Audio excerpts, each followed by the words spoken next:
Oh my gosh, what is it with artists, social media people? Why are you attacking the fans, bro? TikTok is everywhere. Facts. In the United States, the presence in the courtroom and on the screens of 50 million daily users makes the social media giant inescapable. It's affected so many parts of life, including dance, humor, and education. But its greatest impact is undeniably on music. Artists can go. Bro, I ain't even gonna lie. I don't think the greatest impact is on music. Which I will say it do have a huge effect on music. I'm not taking that away from it. But I think that TikTok had a bigger effect on social media in general, not necessarily music. Music is kind of like a subsect, but anybody who experienced social media before TikTok came out, just think about the state of social media right now. Bruh, it's completely different. Instagram, you don't post photos on Instagram. I mean, you can, but it's not gonna get as much reach. It's not gonna grow your account like it used to, like it's Reels. Bro, Facebook got Reels. Bruh, every single social media has went to like short form because that's the easiest way for people to consume content, bruh. I don't know how to explain it, but I could see how it definitely affected music whenever it comes to like artists who are relevant, whenever it comes to like even I be reacting to K-pop and stuff. So in K-pop, whenever they do promotions, they be doing dance challenges and it definitely changed music, but I think it changed social media and marketing in general, which is why the music ended up changing. It's more like business side of things. Go from underground to #1 in only a few days thanks to the app's influence. And rappers like Lil Nas X and Roddy Ricch both directly benefited from this phenomenon. But while it seems to be one of the greatest things to happen for the growing industry of hip-hop, it's proven to be just as efficient for eliminating the potential stars of tomorrow. When the hype dies down and these blossoming rappers are called upon for another hit, the results range from embarrassing to downright tragic. It's your boy Luesta, and this is TikTok's curse on hip-hop. But before we jump into it, let me tell you guys about today's sponsor, Prize Picks. Prize Picks is the #1. Shout out to you for your sponsor, bro. We trying to get into the video though.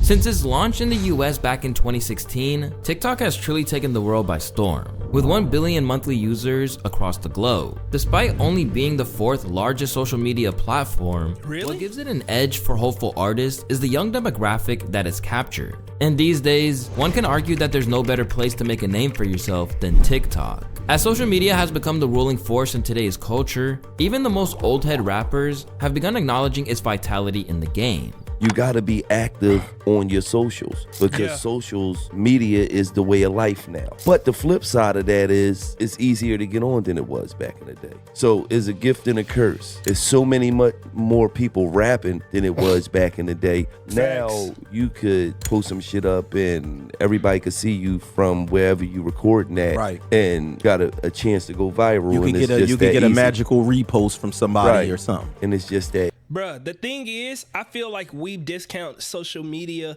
not necessarily social media, the internet in general. Like we literally have so much at our fingertips. I was talking with Ken and some of my other homeboys, and we was literally talking about how back in the day they had to go to libraries, they had to, get commercials, they had to do all of these things that took so much effort in order to get their foot just in the door. And now with social media and the internet, that process is a little bit easier, but it depends on how people use it, to be completely honest. You could use it to view entertainment, to waste time, or you could use it as a tool, and that go with everything. I feel like the same thing gonna happen with AI. It's gonna have its negative effects.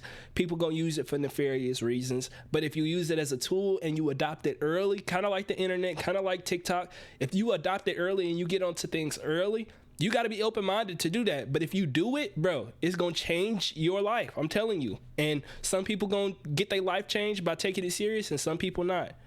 Easy. Gilly the Kid drops some solid advice here, and it definitely seems like success is at the fingertips of social media users. It's simple. Drop a track, watch it blow up, and before you know it, you're going from a bedroom studio to playing at Rolling Loud. The pace of today's success is insane, but the truth is, things aren't so simple. Because while TikTok certainly fosters more rapid accomplishment, it ultimately breeds a loop of drastic failure once the one-hit wonders fizzle out. Of course, some outliers exist, namely Lil Nas X and his 11 Grammy nominations, as well as Ice Spice, for her continued domination among female artists. For others like Megan Thee Stallion, Central C, and Jack Harlow, the app further cemented their superstar status when tracks like Savage, Doja, and First Class took off on the platform. Jack Harlow. I think the difference between the artists that they named before and the artists that they naming right now who kind of like use TikTok to better their agenda, I think the difference is old artists had to put in the work, they had to fall in love with it, and because they spent so much time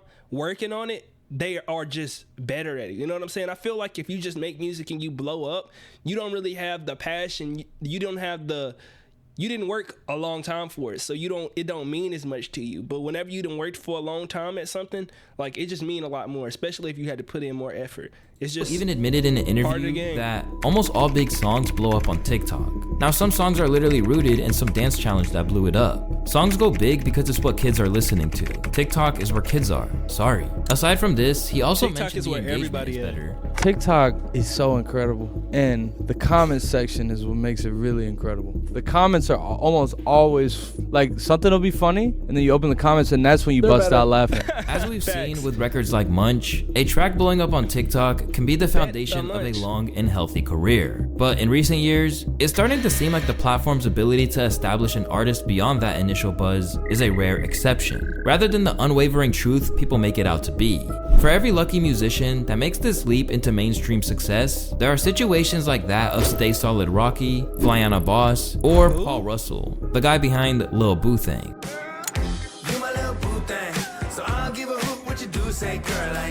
In the case of Paul, he signed a major deal off one record, only to find that on the other side of the big hit was a brick wall, stopping him in his tracks as a disregarded TikTok rapper with no real depth or talent. And with the taste the TikTok music narrative leaves in people's mouths, this is the last thing you would want as your artistic reputation. Facts. These days, fans are saying things like, TikTok has sucked the soul out of every song. No longer can I envision anything but some generic white girl doing some useless shit with the song in the background. Nah, the white girls be going crazy on the sounds, bro. The trending sounds, they be going crazy. I think the difference, really what make a difference is they don't build an audience. People fall in love with the song rather than falling in love with the artist. Like when you think of like Meg Thee Stallion, she got a whole movement. People that fell in love with Meg Thee Stallion and not necessarily a specific song from Meg Thee Stallion. You get what I'm saying? Like, There's so many tell ways me that if y'all agree. TikTok can derail the careers of rappers. And studying these cases that range from unfortunate to downright absurd is essential for understanding the current state of rap. But for Coi Leray, it's different. Few artists can claim TikTok as their bread and butter the way that Coi Leray does, as it seems to be one place where her music actually finds chart-worthy success. While she's had quite a few big hits, she's constantly chasing the next viral moment on the video platform. Now, this isn't some video essay cap either. She's literally admitted to using this strategy since day one. Like, we dropped No More Parties on an off day, Wednesday. And, you know, I took advantage of the TikTok and all of that. And at that moment, everybody tried to shit on me. It was like, oh, you're a TikTok artist and all this other stuff. And I was like, man, listen, little do y'all know, y'all. You knew something different. You was like, okay. I ain't give a fuck. Once I knew that the TikTok drove streams, I'm about my money and I'm about strategy. I don't have no time to have pride and ego on people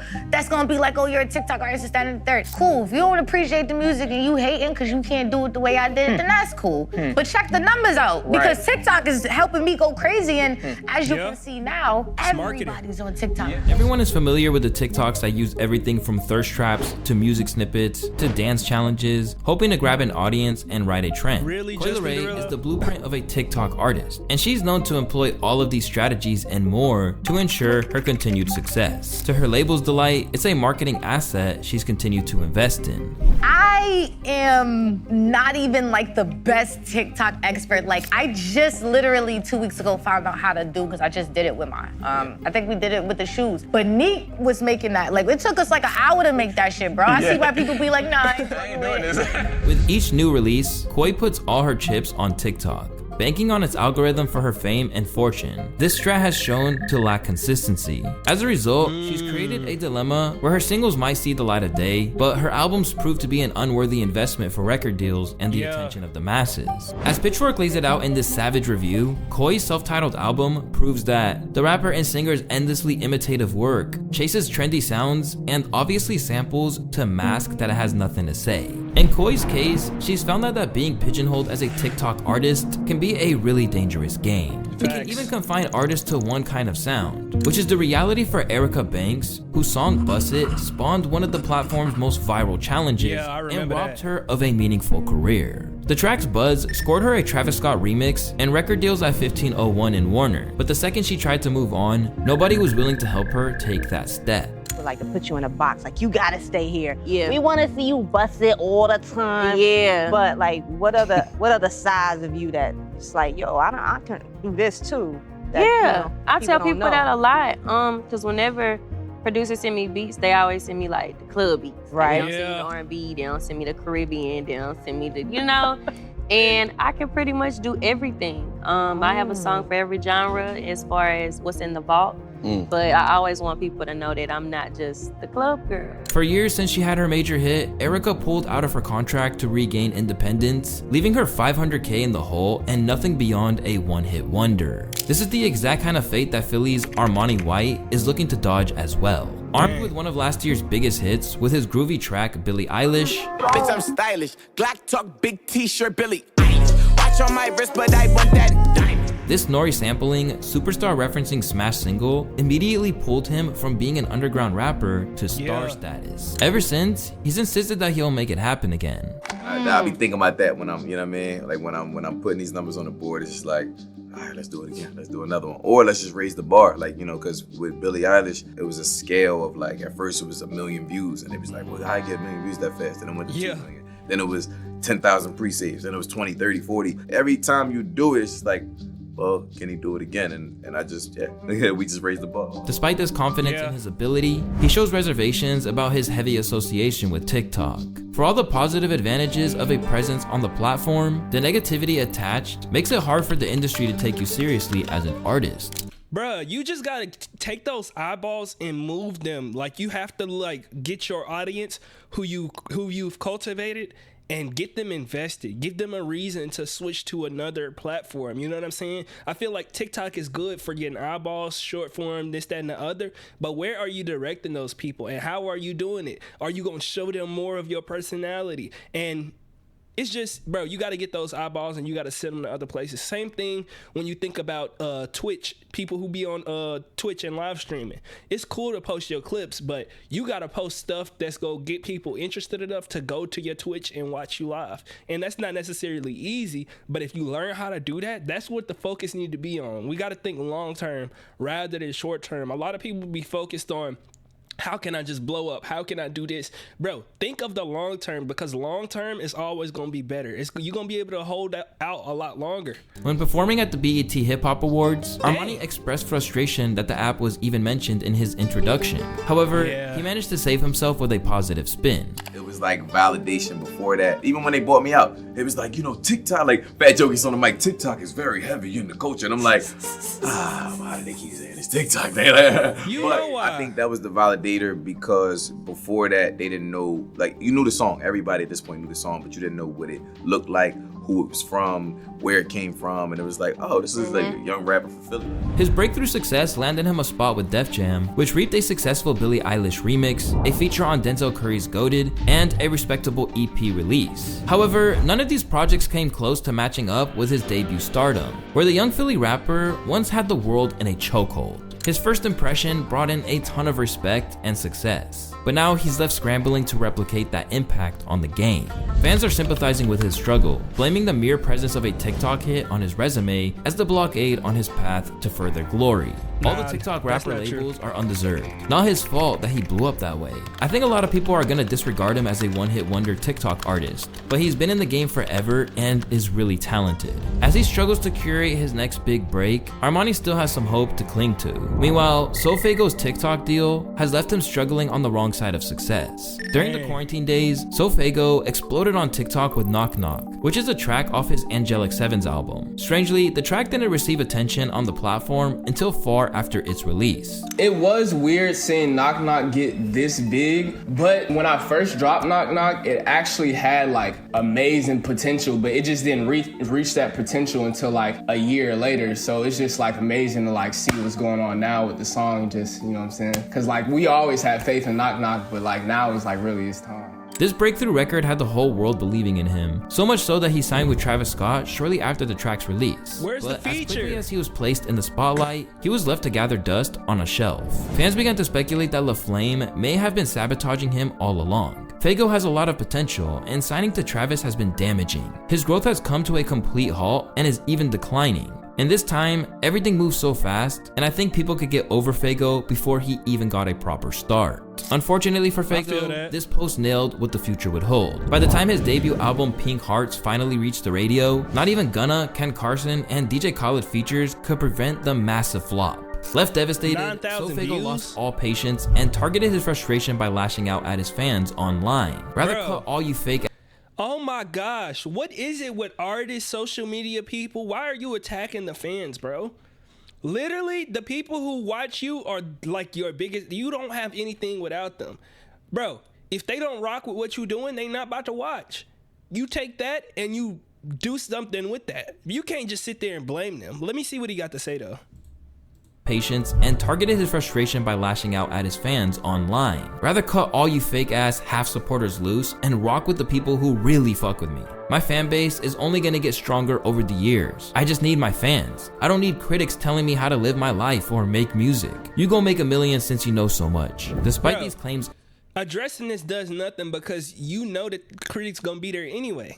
You saying this, low key, the only reason you would say this is for the fans to like speak out and support. But of growth, it's not gonna Faygo has yet to come close to those first day heights again. As he steadily continues to drop, it seems as though nobody is taking notice. What a shame. Broke hair 2021 and disappeared. As seen in the case of Faygo, TikTok success sets high audience expectations, but it also leaves blossoming artists with a big head. I mean, just look at Satori Zoom. Back in 2020, his track Buster made waves on the platform. Rider, Buster, you need it, I'll bleed it. Kicking off a parking bitch. I've never heard this. And suddenly, he started talking like he was a shoo-in for a big money deal. I wouldn't be surprised if people in some quote-unquote higher positions would look at me. They might think I'm just another bullshit artist, someone they can make money off of. But the last thing I am is a fucking pawn. I'm a fucking paragon. That's pretty much it. Really? Yeah. They can suck a dick. His cocky attitude was something his fans bought in on as well. He's gonna be the biggest rapper of 2021. That's who. But here, we see TikTok's illusion of success strike again, as his most recent video barely gathered 20,000 views. Many artists have witnessed these situations unfold, which is why people like Flo Milli are doing everything to curb the TikTok artist tag before it collapses their reputation. After her track Beef Flow Mix and her feature on Snot's Mean got her major buzz on the platform, Flo initially rode that wave of popularity and did so unapologetically on an interview. Flo liked that, she openly stated that the platform of her breakthrough didn't really matter to her. She was just grateful for the opportunity to shine. Unlike many of her peers, she was also comfortable embracing the label of a TikTok rapper. While she was confident in her ability to succeed outside of the app when making these comments back in 2022, she was quickly humbled when her first studio album didn't even graze the charts. 2 years and 2 albums later, Flo has begun to acknowledge the issues and false perceptions that TikTok has created for her, and how difficult it was to live up to those expectations. You know, I think because social media has made people feel like, and even me too, I'm a victim of it, like it made us feel like we're supposed to like get success so fast.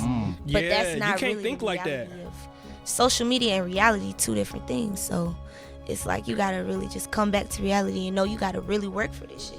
Stuck in rising star status for an unfortunate stretch, Flo Milli has finally begun to climb her way back onto the charts as a feature on Lil Yachty's Never Lose Me. But of course, this song's success catapulted thanks to TikTok, further solidifying her as an artist who can't escape the confines of the app. Within the app's many issues for artists lies an underlying issue for all of its creative users. As the market floods to the video sharing platform, the window of success only shrinks. With this in mind, will TikTok ever be responsible for the stars of tomorrow? Well, as TikTok grows and changes, presenting itself as the ticket to fame and fortune in the digital age, it's important to acknowledge that even the ones who pulled off this rare feat have learned that the formula isn't as simple as overnight success. Like Lil Nas X, who proved that success was obtainable on TikTok and made impressive feats in the industry thanks to his explosion onto the scene. But with his recent J. Christ campaign finding tons of success on TikTok, it for some reason didn't translate to the charts, where his song didn't even come close to the top 50. So bro, I gotta feel like I'm looking at this video, watching this video, a lot of the stuff that they talk about has nothing to do with TikTok necessarily. TikTok play a part in it, but it's not necessarily the TikTok. Like when I think of the J. Christ album, it's not because it did numbers and it was really like viral on TikTok, but it wasn't viral because of the song, bruh. It was viral because of the antics. Same thing with DaBaby. DaBaby be going crazy on the freestyles. DaBaby be going crazy on TikTok, but it's because of it was good. Honestly, with DaBaby is completely different. The freestyle's really good, but the antics get him in trouble. It's just like everybody got a little bitty flaw. You know what I'm saying? It's you got to work for it and build a community. Like you can't just expect to blow up and then now everybody just rock with me. No. It take time, it take connection, it take some work, bruh. We're in a time where millions of views on teasers still don't guarantee a successful track. And the days where rappers could organically produce these numbers are long gone. Take Roddy Ricch for example, who literally reactivated his social media just because he knew his song would go viral on TikTok. There were other people in your team, or there was an idea that it was going to be other songs were going to be the one that were going to do what The Box did. And The Box kind of took a few people by surprise. Yeah, I mean, if you go back in history, like I know I'd be like delete my Instagram and shit, but the day the album came out, I had did a Triller. It's like the only Triller I ever did. I did it to The Box because I knew. You knew? Yeah. Why? That was like my little sign, like I know this is gonna be the one. So, okay, you're the only person then that I can ask this question to. What was it about that song? Thinking back now 2 years after you put it out, what was it about that song that you knew had that special thing about it? With different songs, you just have a feeling. Yeah, it's just Today, that energy. we see the TikTok phenomenon truly fading out. Where clout on the app once earned hungry artists respect and even record deals, label executives have revealed that for a while, it was like, all you gotta do is get a song going on TikTok. And it's out of here. It's not a guarantee anymore. Similarly, music tech CEO Roy LaManna explains the curse of TikTok fame on rappers as follows. Everyone thinks that when these viral things go off, it's gonna be something bigger. But even with the TikTok stuff, we're often seeing a big explosion. The song generates hundreds of thousands of dollars, then people move on. There's no connection to the artist. It's a fleeting moment. Yeah. And the lead manager also admits that more people are investing in songs that might not have the artist proposition attached to them. By default, if more of the people responsible for breaking acts are focused on songs, that's how you have a landscape where there are a trillion one-hit wonders. With a sea of talented rappers who are expected to make it, now left dry and fanless, the reality of TikTok's illusion becomes crystal clear. My advice, young artists need to remove their focus from those TikTok smash hits and instead on finding the necessary building blocks of a role that's worthwhile in the rap game. Yeah. You gotta build your online persona and attach the music to that. How y'all felt about this video? Do you feel like TikTok is ruining the next generation of artists? Or do you think that it was just a small little era where people was trying to get their little quick hits, quick money? I really just feel like a lot of these artists gotta actually just look at it long term. They can't look at it short term. It's nice to have those big hits and stuff like that, but that can't be the end goal, or you can't keep trying to chase that little moment, because just like with any big artist or anybody who then had some type of fame, like that stuff dry up, bro. So you always got to continuously think of the next moment. What we doing next? You know what I'm saying? Not get hooked and hung up on that. And you got to block out all of the stuff that you're hearing on social media from people, because a lot of the people who make it long term, they just ignore that, bro. They don't address it. They keep working. and they allow the people who rock with them to just rock with them. But y'all let me know how y'all felt about this video down in the comment section below, and subscribe if you want more videos like this. If y'all got any recommendations, leave them down in the comment section below. It do help me out when it comes to making videos, because I want to watch stuff that y'all rock with, stuff that y'all interested in. So let me know in the comment section below, and I'll catch y'all in the next video.